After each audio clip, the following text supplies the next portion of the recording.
I think तुम्हारे साथ भी ऐसा जरूर होता होगा कि डीएसए के 2-3 क्वेश्चन सॉल्व करने के बाद या तो तुम बोर हो जाते होगे या फिर नए टॉपिक्स पर स्ट्रगल करते होगे और फिर एक ना एक दिन दिमाग में जरूर आता होगा कि बस यार शायद डीएसए मेरे बस की बात ही नहीं है। और वही जब तुम देखते हो दूसरे लोगों को कि यार वो तो बिना किसी दिक्कत के डीएसए कर रहा है और शायद आज नहीं तो कल बढ़िया सी कंपनी क्रैक भी कर लेगा, और तब तुम सोचते हो यार मेरे साथ ही ऐसा क्यों हो रहा है। लेकिन एक बात पूछूं और इसका जवाब ऑनेस्टी के साथ देना कमेंट सेक्शन में कि दैट तुमने खुद को डिमोटिवेट स्टेटमेंट देने के अलावा या फिर डिप्रेस्ड फील करने के अलावा कभी सच में डीप एनालिसिस करके देखा है कि दैट डीएसए तुम्हारे बस की बात क्यों नहीं है। इस वीडियो में हम देखेंगे कुछ उन प्रॉब्लम्स को जो लोग डीएसए करते वक्त फेस करते हैं एंड कैसे तुम उन प्रॉब्लम्स को टैकल करके अपनी डीएसए जर्नी को 10 टाइम्स फास्ट एंड इंप्रूव कर सकते हो।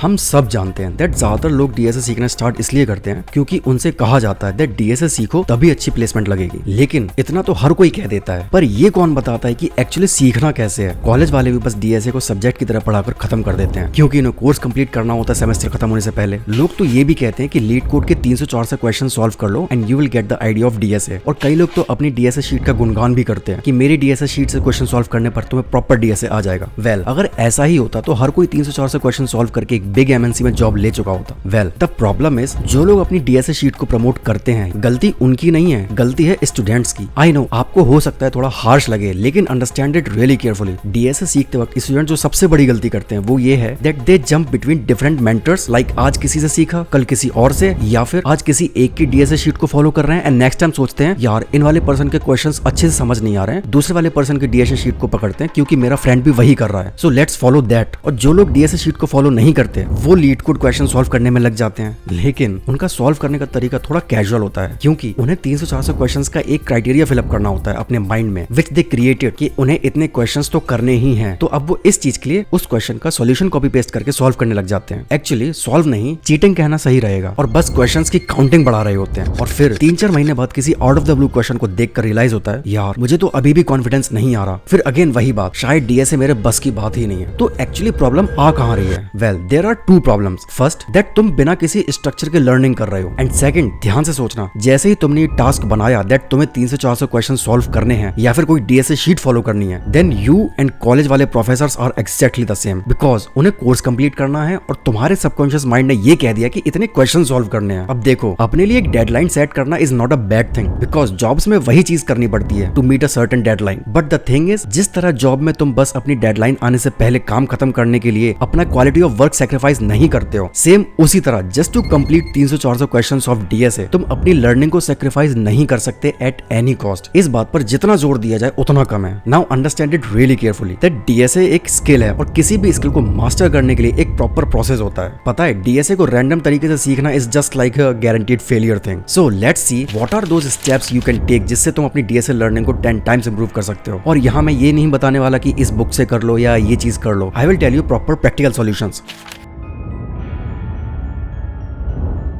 देखो, अगर तुम्हें डीएसए मास्टर करना है तो एक प्रॉपर स्ट्रेटजी फॉलो करनी ही पड़ेगी एट एनी कॉस्ट, बिल्कुल वैसे ही जैसे संग जिंगवू ने खुद को लेवल अप किया था in Solo Leveling. By the way, what's your favourite anime? Let me know in the comment section, I would love to know. खैर, स्टेप 1, पैटर्न बेस्ड लर्निंग। पता है, अगर तुम क्वेश्चंस रट रहे हो सिर्फ इसलिए कि किसी डीएसए गुरु ने ये कह दिया था कि ये क्वेश्चंस कर लो और तुम्हारे इंटरव्यू निकल जाएगा, तो भाई आप कभी डीएसए मास्टर नहीं कर पाओगे। सी, द थिंग इज तुम्हें डीएसए क्वेश्चंस का पैटर्न समझना पड़ेगा एट एनी कॉस्ट। पता है, डीएसए की हर एक प्रॉब्लम, चाहे फिर वो लीड कोड से हो या फिर किसी की डीएसए शीट, वो सभी किसी न किसी सिमिलर पैटर्न का पार्ट होती है, like sliding window, 2 pointers approach, recursion, back tracking, dynamic programming, searching, sorting etcetera. अब इनमें से कुछ टॉपिक काइंड ऑफ टफ हो सकते हैं and that's why let's take some easy examples so that everyone gets the idea कि कैसे हम पैटर्न्स को रिकॉग्नाइज करके एंड अप्लाई कर सकते हैं।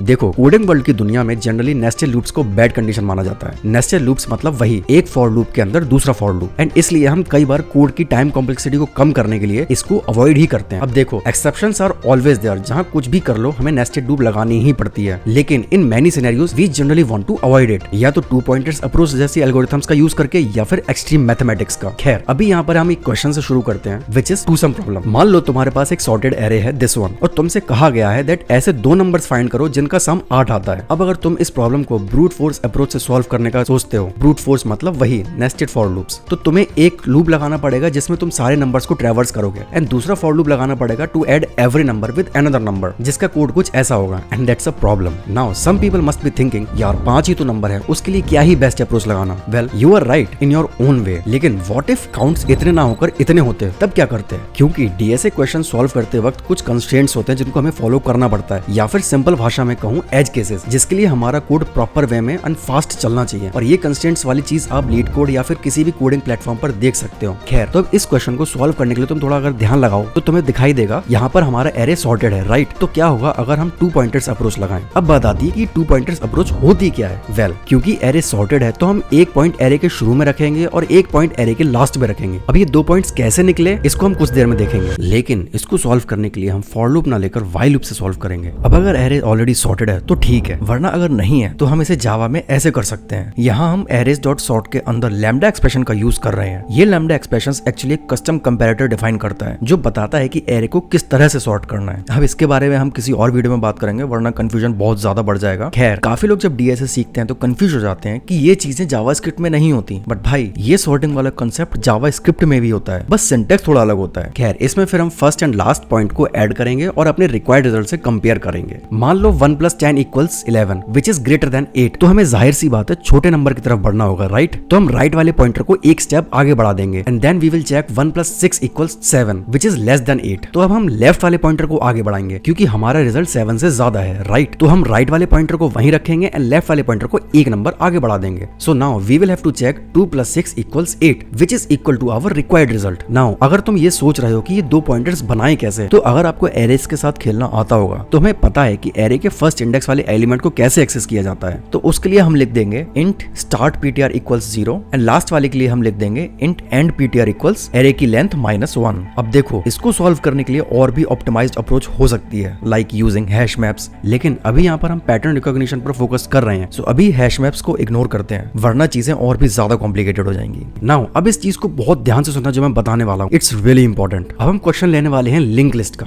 अब अगर आपको लिंक लिस्ट के बारे में नहीं पता तो let me give you a brief. Link list में बेसिकली हम नोड्स क्रिएट करते हैं एंड उन नोड्स के पास 2 वैल्यूज होती हैं। एक वैल्यू होती है data which can be anything, जो भी हम चाहें, एंड सेकंड वैल्यू होती है दूसरे नोड के वैल्यू का एड्रेस। आई नो ये चीज थोड़ा कॉम्प्लिकेटेड लग सकती है एंड कंफ्यूजिंग भी, लेकिन इसको हम बहुत अच्छे से समझने वाले हैं आने वाली कुछ वीडियोस में। फिलहाल पैटर्न रिकॉग्निशन पर वापस आते हैं। लिंक लिस्ट में एक क्वेश्चन होता है to find a cycle in a link list. अब ये kind of easy level question है लिंक लिस्ट का। इस क्वेश्चन में बेसिकली हमें एक लिंक लिस्ट दी जाती है लाइक दिस, और फिर हमें बताना होता है कि इस पूरी लिंक लिस्ट में कोई साइकिल बन रही है या नहीं। अब ये क्वेश्चन बिगिनर्स के लिए थोड़ा कंफ्यूजिंग लग सकता है, तो इसको बहुत ध्यान से समझना। अब समझने वाली बात यह है कि ये कोई सम फाइंड करने वाली प्रॉब्लम नहीं है, राइट? फिर भी यहाँ पर 2 पॉइंटर अप्रोच का यूज हो रहा है। अब यहाँ पे हम 2 पॉइंटर्स लेंगे जिन्हें हम फर्स्ट और स्लो पॉइंटर कहेंगे। वहाँ स्टार्ट और एंड था, यहाँ पर फास्ट एंड स्लो है। अब देखो, कोड इसका थोड़ा कॉम्प्लिकेटेड हो सकता है और शायद कुछ लोगों को समझ में ना आए, तो अभी हम कोड को ना देखकर इसकी वर्किंग और पैटर्न को समझेंगे। तो बेसिकली स्लो पॉइंटर 1 स्टेप चलेगा और फास्ट पॉइंटर 2 स्टेप चलेगा। और अगर किसी पॉइंट पर दोनों पॉइंटर सेम नोड पर आ जाते हैं, इसका मतलब इस लिंक लिस्ट में एक साइकिल एग्जिस्ट करती है। लेकिन फिर कुछ लोग कहेंगे कि यार ये कैसे हो गया? अगर मान लो साइकिल नहीं होती और हम फिर भी 2 पॉइंटर अप्रोच लगा देते तो ये कैसे पता लगता? वेल, मान लो इस लिंक लिस्ट का कोई साइकिल नहीं है एंड हमारा स्लो पॉइंटर 1 स्टेप आगे बढ़ रहा है एंड फास्ट पॉइंटर 2 स्टेप आगे बढ़ रहा है। देन एक पॉइंट ऐसा आएगा जब हमारा फास्ट पॉइंटर नल पर पहुंच जाएगा बिना किसी कनेक्टिंग नोड के, and that's how we will know कि लिंक लिस्ट में कोई साइकिल नहीं है। अब मैंने तुम्हें इतनी सारी चीजें बताई, did you notice that it's obvious कि दोनों प्रॉब्लम्स में काम बिल्कुल अलग हो रहा है, लेकिन फिर भी दोनों प्रॉब्लम्स को सॉल्व करने के लिए पैटर्न बिल्कुल सेम है। बेसिकली 2 पॉइंटर्स हैं ऑपोजिट डायरेक्शन में या फिर डिफरेंट स्पीड में, और दोनों पॉइंटर्स का एक mutual interaction final result decide कर रहा है। और अगर अभी भी किसी को समझ में नहीं आ रहा है तो छोड़ो डीएसए, एक रियल लाइफ एग्जांपल लेते हैं। मान लो तुम और तुम्हारा दोस्त एक सर्कुलर रेस ट्रैक पर रेस कर रहा है। तुम थोड़ा धीरे भाग रहे हो और तुम्हारा फ्रेंड तेज भाग रहा है, तो एक पॉइंट ऐसा जरूर आएगा जहां पर तुम्हारा फ्रेंड तुमसे टकरा जाएगा, राइट? अब देखो, यहाँ मीम वाली बात बिल्कुल नहीं बोलना कि वो वाला दोस्त साइड से निकल जाएगा। आई नो कुछ लोग जबरदस्ती मजे लेते हैं। खैर, अब अगर ये ट्रैक सर्कुलर ना होकर स्ट्रेट होता एंड तुम अपने दोस्त के साथ रेस कर रहे होते, तुम स्लो होते हैं, तुम्हारा फ्रेंड फास्ट होता, तो एक पॉइंट पर आकर तुम्हारा फ्रेंड नल वैल्यू को टच कर देता and in this case finish line. Are you getting me? बस यही पैटर्न रिकॉग्निशन तुम्हारा विजन शार्पन करता है और तुम्हारी प्रॉब्लम सॉल्विंग को इंप्रूव करता है। Now understand it really carefully. अगर तुम डीएसए के पैटर्न्स को डीपली समझने लग जाओगे तो तुम किसी भी नए क्वेश्चन को इजीली ब्रेक डाउन कर सकते हो। नाउ जो तुमने सीखा है उसको एक्सप्लेन करो वर्बली, चाहे खुद को या फिर किसी फ्रेंड को। अब देखो मैं ऐसा क्यों कह रहा हूँ, इस चीज को बहुत ध्यान से सुनना जो मैं बताने वाला हूँ। It's highly important. एक्चुअली क्या होता है, जब हम कंपनी में डीएसए राउंड देते हैं, देन तुम जो भी अप्रोच लेने वाले हो किसी डीएसए क्वेश्चन को सॉल्व करने के लिए, बेसिकली तुम उस क्वेश्चन को कैसे सॉल्व करने वाले हो, तुम्हें वो चीज इंटरव्यूअर को बताकर समझानी पड़ती है। फिर चाहे वो क्वेश्चन हार्ड लेवल का हो, मीडियम लेवल का हो, या फिर किसी लूप को ट्रैवर्स करने जैसा कोई इजी क्वेश्चन। अब ये चीज गूगल, माइक्रोसॉफ्ट जैसी बड़ी कंपनीज में बहुत अच्छे से एप्लीकेबल होती है, क्योंकि वहां पर ये चीज फॉलो होती है। लेकिन अब लगभग हर कंपनी इस पैटर्न को फॉलो कर रही है। वही ना, सबको गूगल जैसा बड़ा बनना है, मे भी शायद इसलिए। खैर, इस चीज को मैं तुम्हें एक एग्जांपल से समझाता हूँ, so understand it really carefully. मान लो मैं डीएसए राउंड देने पहुंचा हूँ कंपनी में, और मुझे एक इजी क्वेश्चन मिलता है जहां मुझसे कहा जाता है कि एरे में एक इवन नंबर फाइंड करो और उनको प्रिंट करो। चलो एक सिनेरियो क्रिएट करते हैं। अगर मैं इंटरव्यू दे रहा होता तो मैं इंटरव्यूअर को कैसे बताता? सर, सबसे पहले तो मैं इस क्वेश्चन को ध्यान से पढ़ रहा हूँ, तो यहाँ मुझे सिर्फ इवन नंबर्स को प्रिंट करना है, राइट? तो मैं ये सोच रहा हूँ कि मुझे एरे के हर एलिमेंट पर जाना पड़ेगा एक एक करके। तो सबसे पहले तो एक चीज दिमाग में आती है कि मैं एक लूप लगा सकता हूँ एरे पर। फिर मैं ये चेक करूंगा कि जो नंबर मैं देख रहा हूँ क्या वो इवन है या ऑड। अब इस चीज को चेक करने के लिए मैं हर नंबर पर मॉडुलस 2 इक्वल्स 0 की कंडीशन लगाऊंगा, सो दैट कोई नंबर अगर 2 से डिवाइड हो जाता है और उसका रिमाइंडर 0 आता है तो वो इवन नंबर होगा, अदरवाइज ऑड नंबर होगा, और मैं उसको प्रिंट कर दूंगा। अब अगर आपने मुझे कंस्टेंट दिया होता, जैसे कि अगर मुझे मिनिमम इवन नंबर्स निकालना होता या फिर इवन नंबर्स को रिवर्स में प्रिंट करना होता, तो मैं उस हिसाब से अप्रोच लेता। पर क्योंकि यहाँ मुझे सिर्फ इवन नंबर्स को प्रिंट करना है, तो इसलिए मैं सीधा loop plus condition plus print करने की अप्रोच लगाऊंगा। एंड यस सर, मैं एज केसेस के बारे में भी सोच लेता हूँ, जैसे कि मान लो अगर एरे एम्प्टी हुआ या फिर एरे में कोई इवन नंबर प्रेजेंट ही नहीं हुआ तो क्या होगा, देन उसका आउटपुट ब्लैंक आना चाहिए। तो इसलिए सर, ओवरऑल गिवन एरे में से मेरा जो आउटपुट है वो ये है, एंड मेरा कोड है वो ये है। Did you get it? आपको इंटरव्यू में इसी तरह अपनी अप्रोच समझानी पड़ेगी इंटरव्यूअर को। तो इसलिए तुम अगर चाहो तो इसी स्टाइल में हर छोटी प्रॉब्लम को वर्बलाइज कर सकते हो। इससे ना सिर्फ तुम्हारा लॉजिक स्ट्रांग होगा, बल्कि तुम एक प्रॉपर इंटरव्यू के लिए प्रिपेयर्ड भी हो जाओगे। और बस यही चीज इंटरव्यू जानना चाहता है, दैट तुम्हारा मेंटल स्टेट क्या है, and interviewer wants to know that how deep you can think about a problem.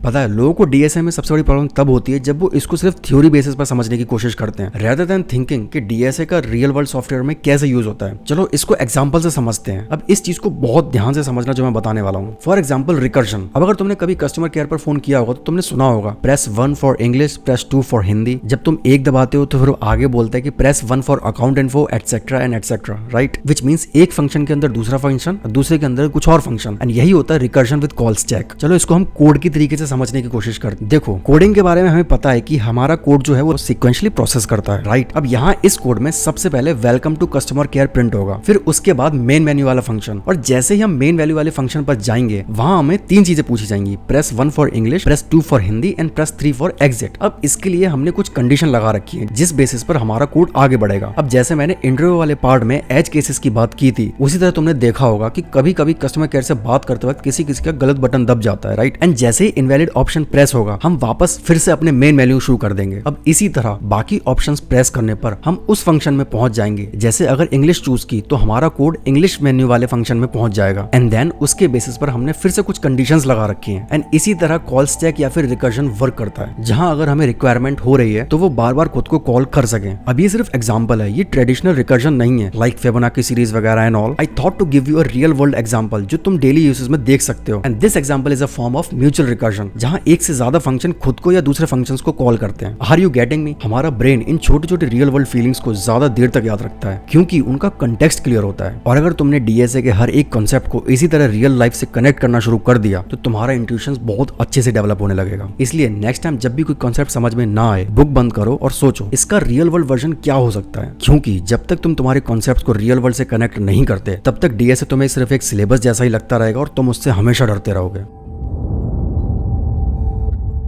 देखो, अगर तुम डीएसए सच में मास्टर करना चाहते हो तो एक गोल्डन रूल फॉलो करना बहुत जरूरी है, which is 30 minute DSA rule. चाहे कुछ भी हो जाए, हर दिन सिर्फ 30 मिनट्स डीएसए जरूर करना है। पता है, मैं आज भी सुबह उठकर 30 मिनट्स डीएसए जरूर करता हूँ, या फिर एटलीस्ट एक प्रॉब्लम को सॉल्व करता हूँ। अब क्योंकि because of work and other aspect of life I can't do it daily, but I try to do as frequently as possible. अब क्योंकि आप लोगों का मेन फोकस जॉब लेना है, अपने कॉन्सेप्ट्स को क्लियर करना है, तो आई highly recommend you do the DSA every day for at least 30 minutes, या फिर मिनिमम एक प्रॉब्लम को सॉल्व करना। एंड बिलीव मी, जब तुम डेली 30 मिनट्स कंसिस्टेंटली दोगे तो तुम्हारा दिमाग इस चीज को ऑटोमेटिकली एक रूटीन बना देगा और 1 महीने के अंदर तुम्हें खुद में फर्क दिखने लगेगा। पता है, वैसे भी एक महान इंसान ने कहा है, अगर आप हमेशा वही करते रहेंगे जो आप आज तक करते आए हो तो आपको वही रिजल्ट मिलेगा जो आज तक मिलता आया है। तो अगर आपको अपनी लाइफ में कुछ अलग चाहिए तो आपको कुछ अलग करना ही पड़ेगा एट एनी कॉस्ट। बाकी I highly recommend watching these videos.